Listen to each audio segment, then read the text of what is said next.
Le mandat d'arrêt européen dans la tourmente. Qu'est-ce que le mandat d'arrêt européen ?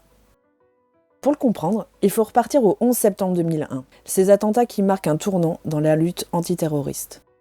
Dans le contexte de la coopération européenne, cette nouvelle lutte antiterroriste vient donner un nouvel outil pour remplacer l'extradition par un outil simplifié, le mandat d'arrêt européen. Il s'appuie sur des principes liant les États, la coopération, la confiance mutuelle, la reconnaissance des décisions judiciaires et le respect des droits fondamentaux. Pour sa mise en application, les États de l'Union européenne revoient leur constitution. En France, au niveau constitutionnel, on vient tout simplement enlever le droit de refuser l'extradition politique.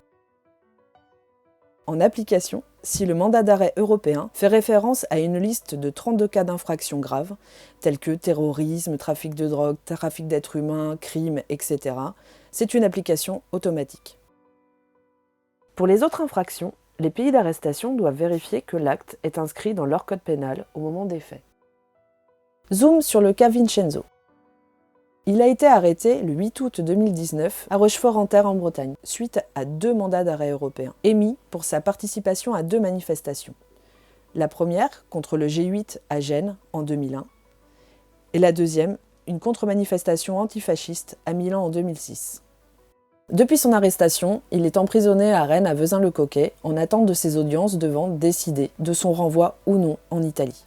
Le point commun entre ces 2 mandats, c'est la loi Rocco, introduite par le régime fasciste italien dans les années 1930 pour lutter contre les crimes de guerre et les situations insurrectionnelles. Or là, cette loi est tout simplement sortie des cartons plus de 70 ans après. Dans ces 2 affaires, on vient impliquer cette loi pour la première fois dans un contexte de manifestation. Et ça pose des questions. La question du type de chef d'accusation, dévastation et pillage, basée sur le principe de concours moral. L'accusation peut être faite par simple présence. De plus, la loi est non connue au moment des faits, car elle est réveillée et appliquée au procès de Milan.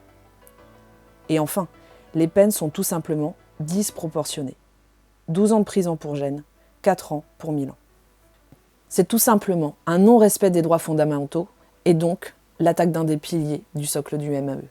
Et pour ajouter à la farce, une des peines, celle de Milan, est déjà purgée. Et là, c'est tout simplement une situation de déloyauté entre 2 États membres de l'Union européenne. D'autres dysfonctionnements du mandat d'arrêt européen nous parviennent de différents pays, et les rapports le questionnant sont fréquents. C'est pour ça que nous rejoignons tout simplement celles et ceux qui demandent la révision du mandat d'arrêt européen.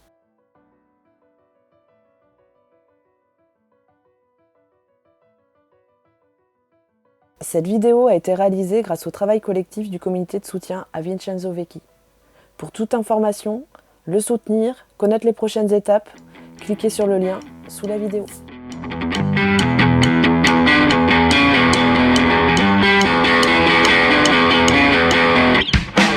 Depuis que Taz est démoli, tous les gars faits pour un truc moche se tapent leur prévence aujourd'hui.